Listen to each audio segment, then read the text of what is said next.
ఈరోజు కాంగ్రెస్ పార్టీ 26వ డివిజన్లో మా బాషాభాయ్ గారి నాయకత్వంలో ఈ డివిజన్లో పర్యటించడం జరుగుతుంది. ఈరోజు కాంగ్రెస్ పార్టీ భారతదేశ వ్యాప్తంగా ఎన్నికలు జరుగుతున్నాయి. ప్రతి చోట కాంగ్రెస్ పార్టీ పోటీ చేయడం జరుగుతుంది. దాంట్లో భాగంగానే నెల్లూరు రూరల్ కాంగ్రెస్ పార్టీ అభ్యర్థిగా నాకు కాంగ్రెస్ పార్టీ రెండోసారి అవకాశం ఇవ్వడం జరిగింది. నెల్లూరు సిటీలో 2019లో పోటీ చేశాను. అదేవిధంగా నెల్లూరు రూరల్లో ఈరోజు నేను పోటీ చేస్తున్నాను. అదేవిధంగా మా మాజీ కలెక్టర్ కుప్పలరాజు గారు ఆయన ఈ జిల్లాకు కలెక్టర్గా పనిచేయడం జరిగింది. ఎంతోమంది పేద ప్రజలకు ఆయన సేవ చేయడం జరిగింది. అయితే 4 సంవత్సరాలు ఇంకా పదవీ కాలం ఉన్నా ఆయన రిటైర్మెంట్ ఇచ్చి రాహుల్ గాంధీతో పాటు తోడుగా ఉండాలి, ఈ దేశానికి బాగు అవ్వాలంటే నేను కూడా తోడు ఉండాలని చెప్పేసి ఆయన రాహుల్ గాంధీతో ఈరోజు దాకా నడుస్తున్నారు.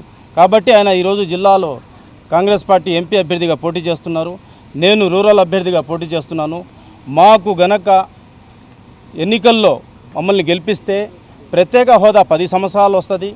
అదేవిధంగా ముస్లిం బాలికలకు ఈయన జగన్మోహన్ రెడ్డి నేను వస్తే 1,00,000 రూపాయలు ఇస్తాను, చంద్రబాబు నాయుడు గారు 50,000 ఇస్తున్నారు, నేను వస్తే 1,00,000 ఇస్తానని చెప్పేసి అబద్ధపు హామీ ఇచ్చి 4.5 సంవత్సరం ఎగ్గొట్టి ఈరోజు 5 నెలలు ఉండగా ఎన్నికలు 1,00,000 రూపాయలు ఇస్తానని చెప్పిన అది కూడా కొంతమందికి చేరలేదు. కాబట్టి మేము వస్తే 2,00,000 రూపాయలు ప్రతి పేద ఇంటికి మహిళలకు, బాలికలకు, మైనారిటీ బాలికలకు ఇవ్వడం జరుగుతుందని చెప్పేసి రాహుల్ గాంధీ గారు చెప్పడం జరిగింది.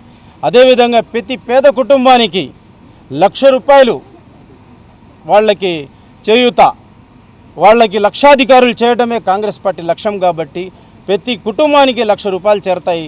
అదేవిధంగా ఒకేసారి 1,00,000 రూపాయలు కాకుండా 8,500 రూపాయలు ప్రతి నెల వాళ్ళ అకౌంట్లోనే వేస్తామని చెప్పేసి చెప్పడం జరిగింది. 500కే గ్యాస్ ఇస్తాం.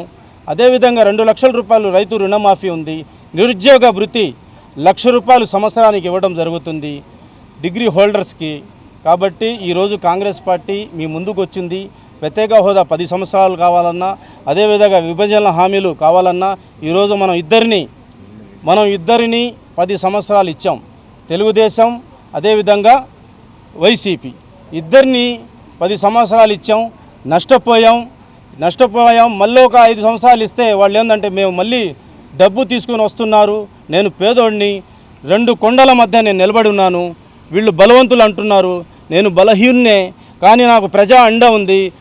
ప్రజాస్వామ్యంలో ఏ విధంగా అయితే ఈరోజు వీళ్ళు చేస్తున్నారో మద్యం డబ్బు ఇచ్చి ఓటర్లని కొనాలని చూస్తున్నారు. కానీ ఆ డబ్బుకు ఆశ పెడితే సిఏఏ వచ్చేస్తుంది, ఎన్ఆర్సీ వస్తుంది, ముస్లింలకు ఇబ్బందికరంగా మారే పరిస్థితులు వస్తున్నాయి. కాబట్టి వీళ్ళిద్దరూ కూడా తోడు దొంగలు. జగన్, చంద్రబాబు నాయుడు బీజేపీకి తొత్తుగా మారిపోయారు. బీజేపీ కాళ్ళ కింద చెప్పుల్లాగా వీళ్ళు నడుస్తున్నారు. కాబట్టి వీళ్ళని గుణపాఠం చెప్పాల్సిన బాధ్యత ప్రతి పౌరుడిపై ఉంది. ముస్లిం సమాజంపై అయితే ఎక్కువగా ఉంది. ఎస్సీ ఎస్టీ మనం చూస్తున్న మణిపూర్లో మహిళలను మనం భారతదేశంలో దేవతగా పూజించే భారతదేశం ఉంది. నగ్నంగా ఊరేగించారు. ఈ రోజు వరకు కూడా అక్కడ పరిస్థితులు నిలకడలో లేవు. రాహుల్ గాంధీ పోతే రాహుల్ గాంధీని రానిలేదు.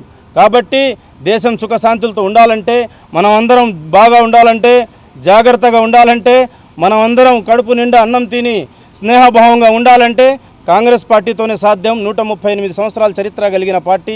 మనం 10 సంవత్సరాల ముందర 2014లో ఎవరిని కూడా గెడ్డం పట్టుకొని కోసింది లేదు, బట్టలు చింపింది లేదు, ముస్లింలపై దాడులు లేవు.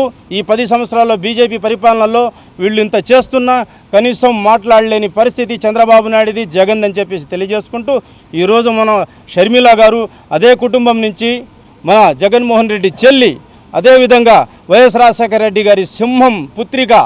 కాబట్టి ఆమె వచ్చి ఈరోజు వీళ్ళు చేస్తున్న ప్రత్యేక హోదా తేలేని దద్దమ్మలు వీళ్ళిద్దరూ, మేము వస్తేనే ప్రత్యేక హోదా తెస్తాం, ప్రత్యేక హోదాతోనే ఈ రాష్ట్రం బాగుపడుతుంది, నిరుద్యోగం పోద్ది, ఉద్యోగాలు వస్తాయి, ప్రతి సంవత్సరం 30 లక్షల ఉద్యోగాలు మన రాష్ట్రానికి వస్తాయి.